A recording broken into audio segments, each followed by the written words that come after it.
추수감사절의 유래는 먼 이스라엘로 우리가 거슬러 올라가 볼 수가 있습니다. 애굽에서 종살이했던 이스라엘 백성들이 그들이 다시 이제 가나안 땅을 향해서 갔을 때에 거기에 신명기 16장 16절에 이런 말씀이 있죠. 너희 중 모든 남자는 1년 3차 곧 무교절과 칠칠절과 초막절에 네 하나님 여호와의 택하신 곳에서 여호와께로 보이되 공수로 여호와께 보이지 말라. 또한 13절에는 너희 타작마당과 포도의 틀의 소출을 수장한 후에 7일 동안 초막절을 지킬 것이요. 여기서 초막절은 오늘 우리가 말하는 추수감사절이라 그렇게 말할 수가 있을 것입니다. 바로 애굽에서 나온 이스라엘 백성들에게 하나님 주신 명령이었다라고 하는 겁니다.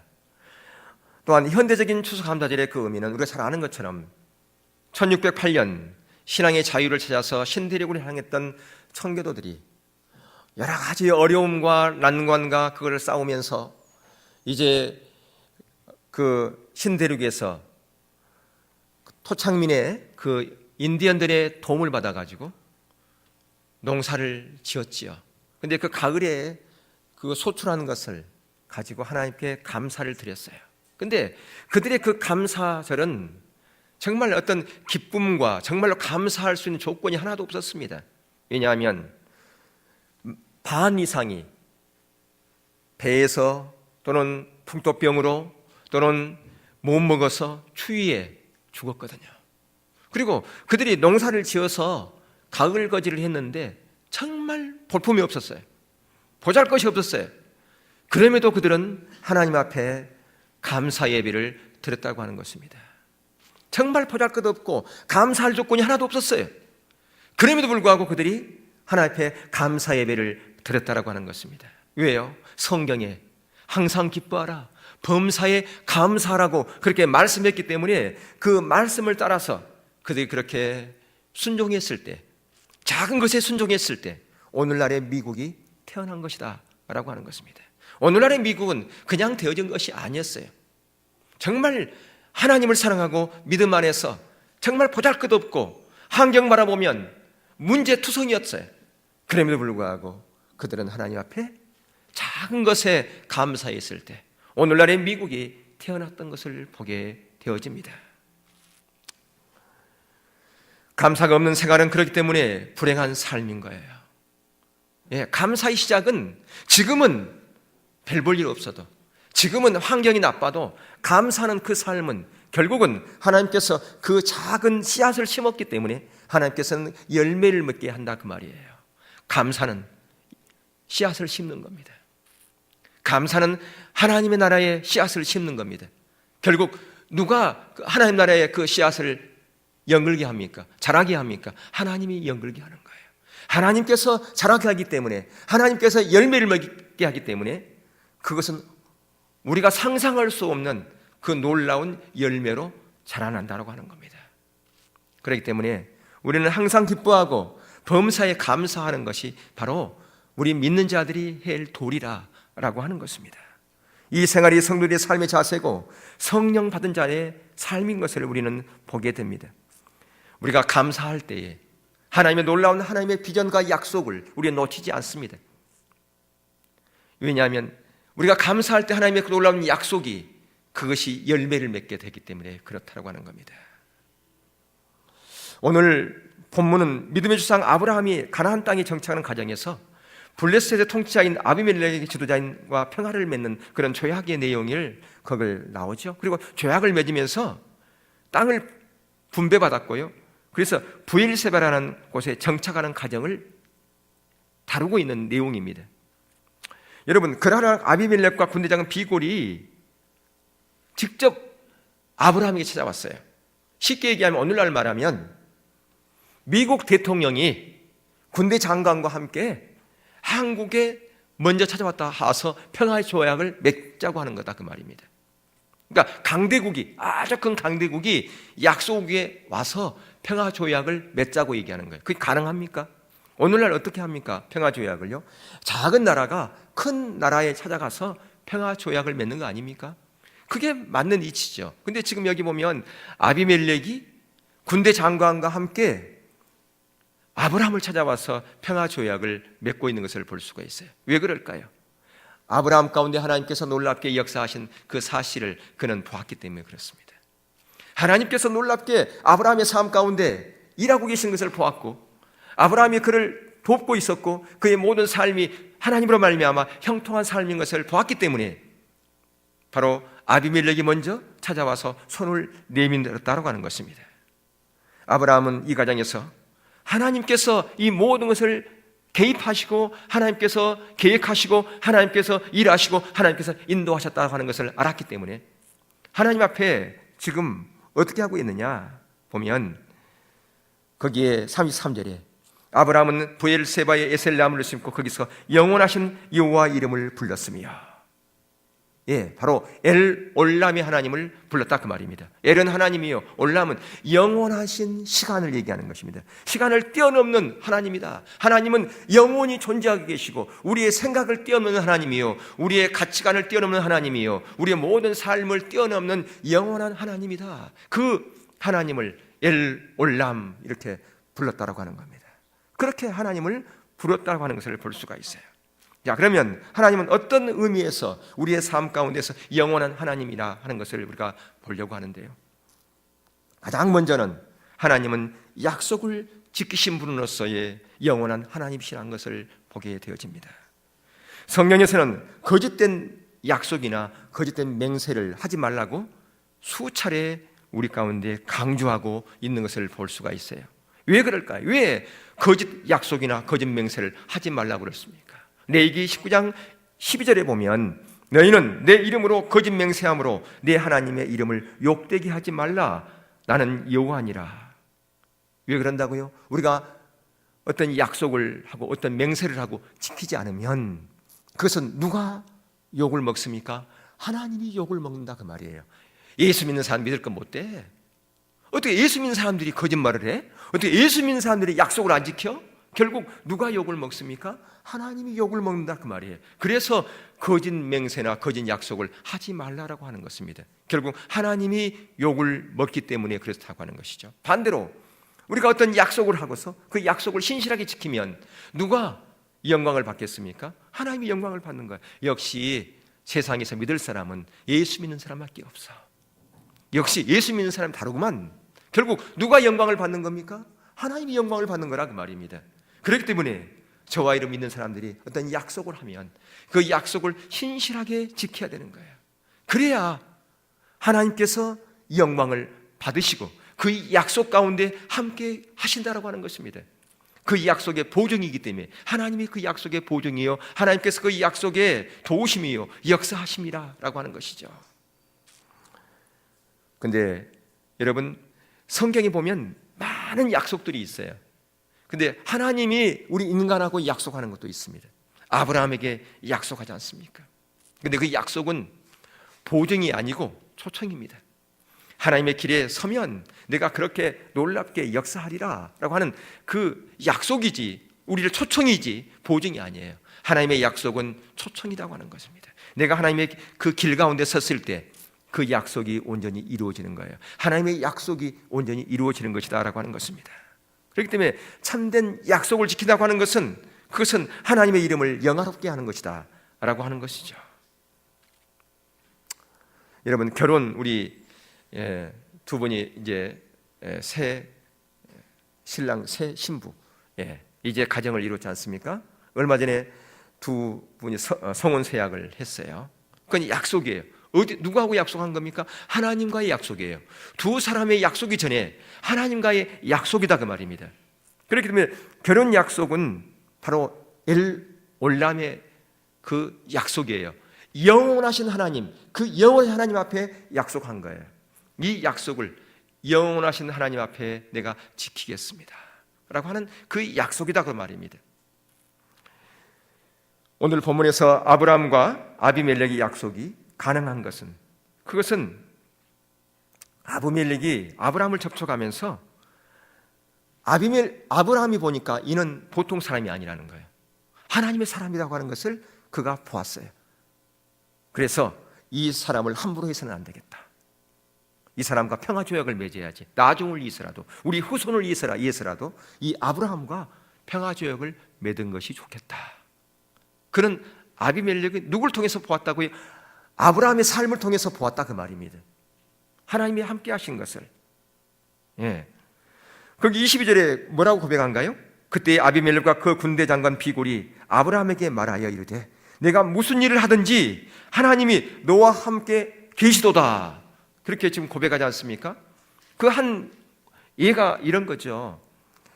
이제 그 아비멜렉이 약하니까, 군사력도 약하고 모두 약하니까 혹시라도 자기가 피해가 갈까 봐서 자기 아내를 누이라고 속인 거죠.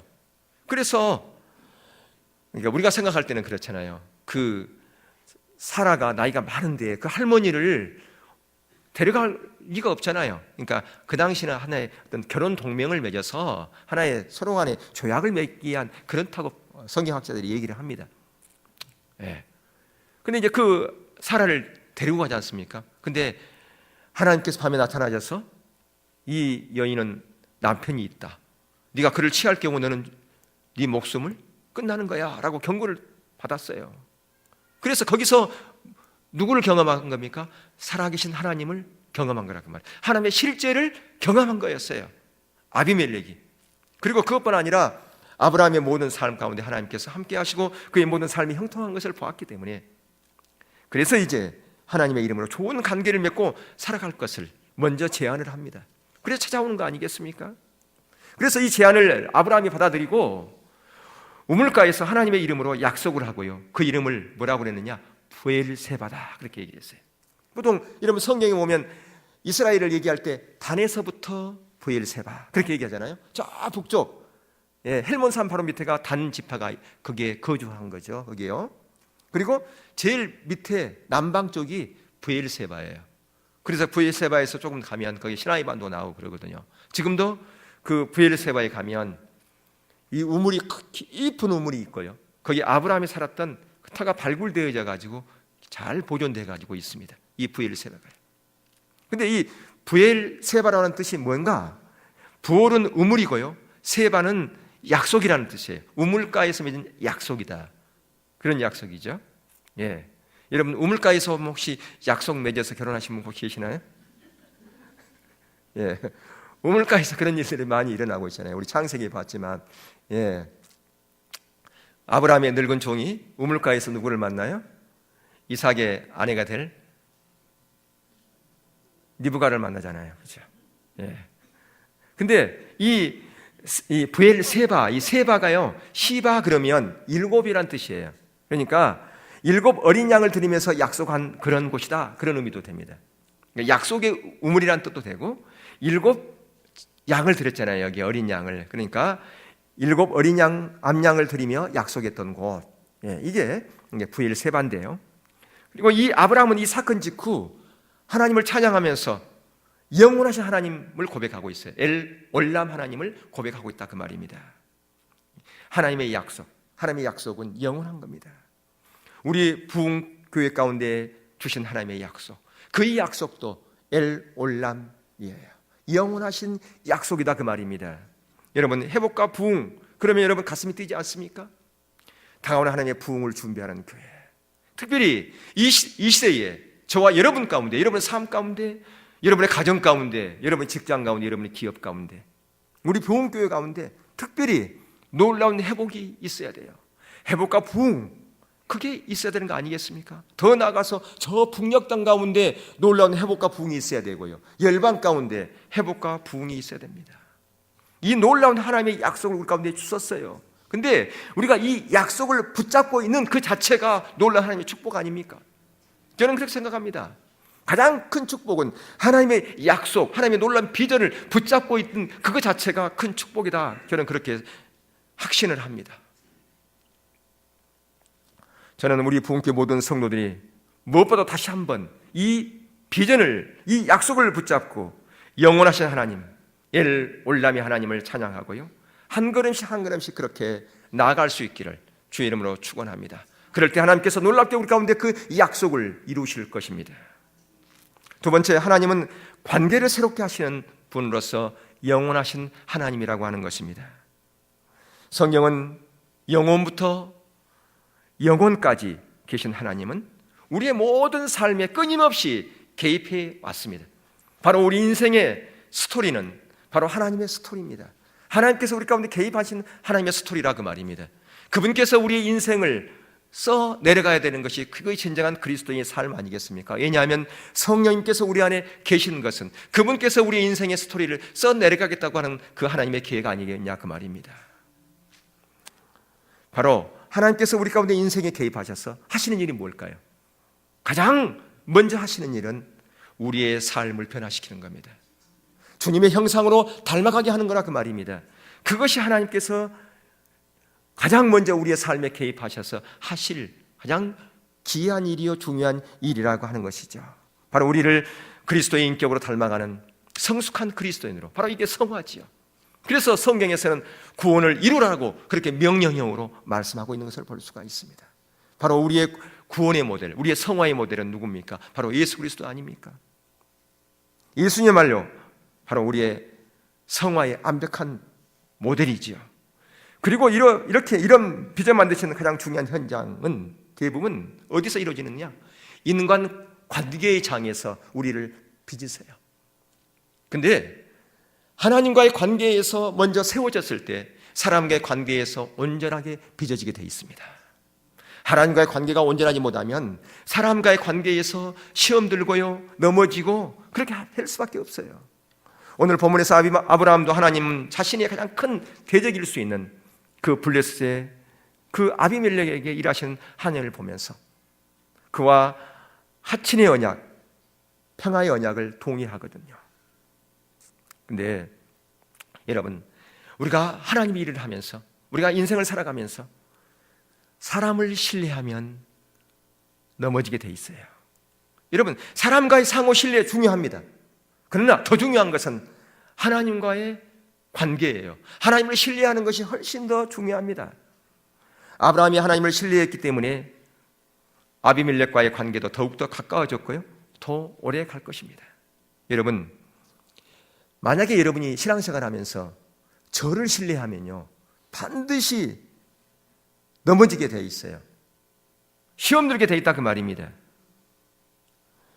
그러나 하나님을 신뢰하면 절대로 넘어지지 않습니다.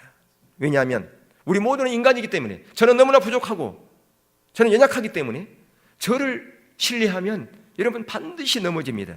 그렇기 때문에 하나님을 신뢰할 수 있기를 주님으로 축복합니다. 하나님을 여러분이 신뢰하면요, 제가 연약한 모습이 보이고 부족한 모습이 보이고 실수한 모습을 보이면 판단하기보다는 중보하게 되어 있습니다. 여러분, 저를 보고 신앙생활 하지 마시고요, 하나님 보시고 신앙생활 할 수 있기를 주님으로 축복합니다. 우리에게는 판단하거나 정죄할 수 있는 권리는 없습니다. 우리는 다 죄인이기 때문에. 우리에게는 어떤 권리만 있느냐? 우리에게는 사랑하고 섬기고 기도할 수 있는 권리만 우리에게는 있어요. 다 같은 죄인이기 때문에 그렇다는 겁니다. 우리가 다른 사람을 정죄하고 판단한다는 것은 뭐냐? 말은 안 하지만 나는 신앙의 본질 가운데 서 있어, 나는 온전한 사람이야, 나는 다 된 사람이야, 이것을 말은 안 하지만 그게 나타내고 있는 거라는 말이에요. 예수님도요, 스스로 판단하지 않았어요. 나는 아무것도 스스로 판단할 수 없다라고 강한 부정을 하고 있어요. 요한복음에서 한 번만이 아니라 여러 번 그러지 않습니까? 예수님도 우리는 다른 사람을 판단하지 않는데 우리는 마치 다른 사람을 정죄하고 판단하는 경우들이 너무 많아요. 왜 그랬을까요? 여러분, 우리가 신앙의 본질을 추구하고 이걸 여러분의 예배 이런 부분 여러분 말씀드리는 것은 참다운 예배와 신앙의 본질을 여러분이 추구해 나가라고, 하나님 앞에서 여러분이 빚어가기를 하라고 여러분에게 나누는 것이지, 그걸 가지고 다른 사람을 정죄하고 판단하라고 그것을 여러분 가운데 나누는 게 아니라 그 말이에요. 내가 하나님 앞에 바로 서면 되는 거예요. 내가 하나님 바로 섰는가 못 섰는가 그거 하라고 우리가 신앙의 본질을 추구하고 예배 회복에 대한 이런 부분을 여러분 가운데 말씀을 드린 거라 그 말이에요.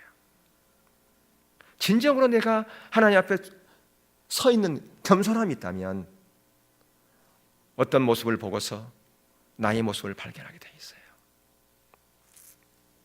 여러분, 그렇기 때문에 다른 사람과 비교 판단하는 것은, 그것은 우리가 그리스도인의 겸손한 자세가 아니에요. 우리 모두는 다 부족하기 때문에, 실제의 자리에 있다면 그렇지 않다는 말이에요. 이론에 머물러 있기 때문에 우리가 그런 자리에 갈 수밖에 없다 그 말이에요. 영원하신 하나님 나라에 들어가는 날, 여러분의 원수는, 만약 원수가 있다면 어떻게 대하겠습니까? 판단하는 사람은 어떻게 대하겠습니까? 하나님께서는 너희 원수를 사랑하며 너희를 박해하는 자를 위하여 기도하라, 그렇게 가르치고 있지 않습니까? 예. 그래서 우리가 어떤 사람이든 간에 좋은 감정으로 가지고 있는 게 중요해요. 끝까지 우리가 그 감정을 놓치면 안 돼요.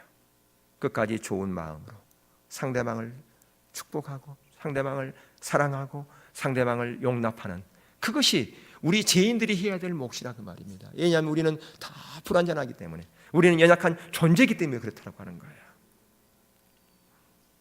또한 하나님은 예배자를 축복하신 분으로서 영원하신 하나님이라고 하는 것입니다.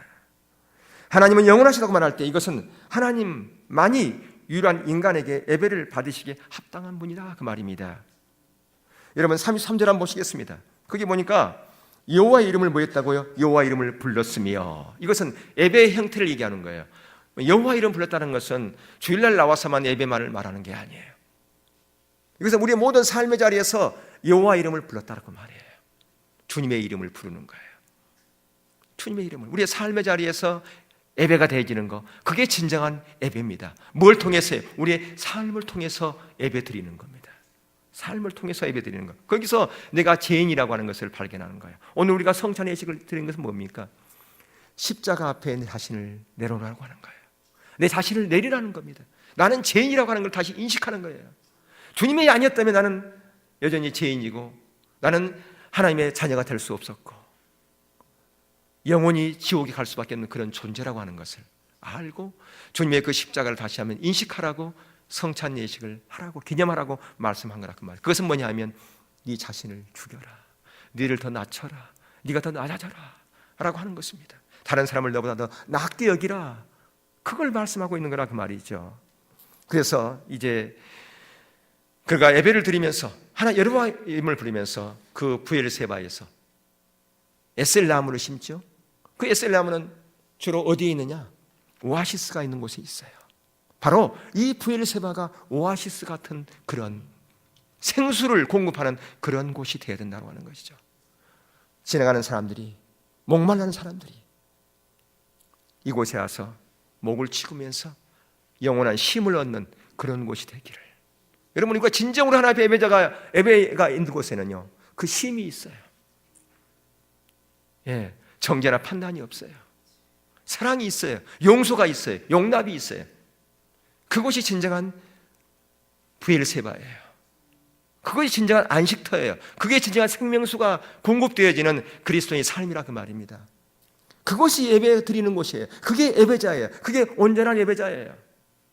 우리가 신앙생활을 하면서 그렇기 때문에 이 엘올람의 영원하신 하나님, 그분의 이름을 부르면서 예배자로 성공할 수 있기를 주님을 축복합니다. 예배는 성도들의 삶의 출발점입니다. 온전한 예배자가 되려면요, 가장 먼저 하나님을 바라봐야 돼요. 사람 물어보면 안 돼요. 내가 죄인이라는 사실을 인식하고 찬양과 경배를 드릴 때 하나님만 바라봐야 돼요. 눈에 보이는 것 가지고 보면 안 돼요. 지난주에 우리가 다른 그런 예배를 드렸지요. 어떤 사람들이 마음이 그것 때문에 상실감이 있었던 거 이해합니다. 그러나 여러분, 아까 오전 일부 예배 때 그러니까 찬양에 보면 그런 찬양이 우리가 있던데, 어떤 상황 가운데서도 나는 예배하리. 우리는 어떤 상황 가운데서 예배자가 돼야 돼요. 어떤 상황에서도. 왜? 하나님만 바라보기 때문에. 여기 앞에 있는 여기 있는 사람 바라보면 안 돼요. 그 사람이 어떻게 드리는가 그거 보면 안 돼요. 내가 하나님만 바라봐야 돼요. 그래야 내가 온전한 예배가 되는 거예요. 왜? 나는 다 죄인이기 때문에. 예배자는 중심으로 하나님만 바라봐야 됩니다. 사람을 보면 안 돼요. 왜 저럴까? 밖으로 보이는 것 판단하면 안 돼요. 여러분, 우리 눈은요, 내면적인 거, 영적인 거 우리 눈으로 볼 수 없어요. 내 눈으로 중심을 보지 못하고 겉만 보면요, 잘못하면 죄를 지을 수 있어요. 우리의 눈으로 영적인 그 사람이 정말 하나님을 사랑하는 자인지, 하나님 앞에 정말 그 사람이 어떤 자로 서 있는지 모습을 보고 알 수 있습니까? 정말 그걸 판단할 수 있는 사람은 예수님도 판단하지 않았다니까요. 근데 한번 우리 생각을 해봐야 돼요. 나는 과연 온전한 예배자로 서 있는가? 내가 일주일 동안 어떤 율법주의 그런 어떤 걸로 판단한다면, 나는 주일 예배 들을 때 10분 전에 왔나? 10분 전에 오지도 않고 중간에 뛰어든 사람이 헐떼벌떡 왔어. 10분이 지난 다음, 한두 번도 아니야. 그런 사람이 그걸 판단한다면 그건 아니죠. 우리가 온전한 예배를 한 번 드린다 할지라도 온전한 예배를 드리는지, 정말 그 사람이 하나님 앞에 조금 더 흠이 없다면 모든 예배에 참석하고 모든 기대에 참석하고 주님의 일에 헌신하고 주님의 말씀대로 모든 걸 다 완벽하게 살아간다면 그런 사람이면 모르겠어요. 근데 우리는 그런 사람 아무도 없습니다. 근데 우리가 그걸 이러쿵저러쿵 판단하는 것은요, 하나님 자리에 있는 거예요. 하나님만이 판단할 수 있는 거예요. 그래서 예수님도 나는 스스로 아무것도 판단할 수 없다 그렇게 고백한 거 아닙니까? 하나님만이 판단하기 때문에. 자체도 우리가 판단하면요, 하나님 자리에 우리가 설 수 있는 거예요. 예배 중에 그렇기 때문에 내가 내려져야 돼요. 내가 내려지지 않으면 우리는 범죄할 수 있어요. 죄를 짓는 거예요, 그게요. 그래서 먼저 우리는 하나님 앞에 우리의 마음을 드려야 돼요. 우리의 영혼이 죽게 온전히 드려져야 됩니다.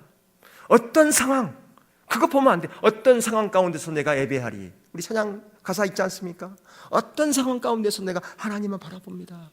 내가 하나님의 온전한 예배자로 내가 서기 원합니다. 그걸 가지고 싸워야 돼요. 그것 가지고 여러분들 주의 은혜를 구하는 자로 가야 된다 그 말이에요.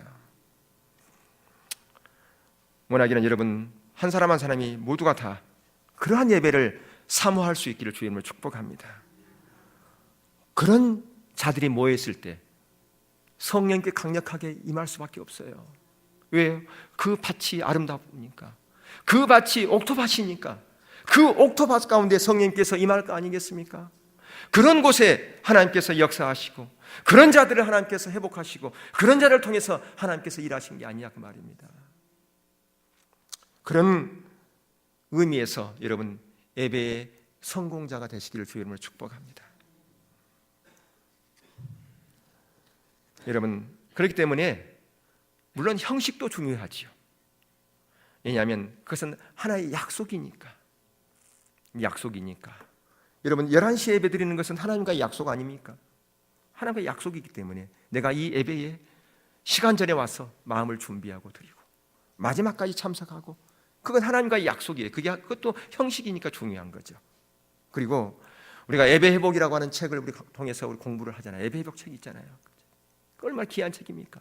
그것은 내 한 사람 한 사람이 온전한 예배자가 되어서 하나님 바라보고 하나님께 내가 나아가라고 그 책이 있는 거, 그 책을 공부하는 거예요. 그 예배 회복을 공부하는 거예요. 내가 하나님 앞에 서면 되는 거예요. 다른 거 볼 필요 없는 거예요. 왜냐하면 자칫 잘못하면 내가 판단하는 자리예요. 내가 죄를 지을 수 있기 때문에. 원하기는 여러분이 어떤 상황 가운데서도 참다운 예배자로 예배에 성공하는 그런 자리로 갈 수 있기를 축복합니다. 왜냐하면 거기에 영원하신 하나님이 함께 하시기 때문에 그래요. 엘 올람이 하나님, 그 하나님은 아브라함 때만 계신 하나님이 아니라 그 말입니다. 지금도 우리와 함께 하신 하나님이기 때문에 그래요. 영원하신 하나님, 아브라함에게 약속하시고 그 약속을 신실하게 지키시고 이루시는 그 하나님, 그 하나님이 지금도 우리 교회 가운데 주신 놀라운 약속을 지키시고 그것을 이루어 가신 하나님이라 그 말입니다. 그 하나님, 바로 우리가 온전히 예배자로 섰을 때에, 우리가 하나님 앞에 온전히 섰을 때에 그 약속이 다른 사람이 아닌 저와 여러분을 통해서, 우리 부흥교회를 통해서 이루어지게 될 것입니다. 원하기는 여러분이 모두가 다 예배에 성공함으로 말미암아 엘 올람, 영원하신 하나님의 그 놀라운 은혜와 생명과 복이 여러분의 삶 가운데 넘치기를 주의 이름으로 축원합니다.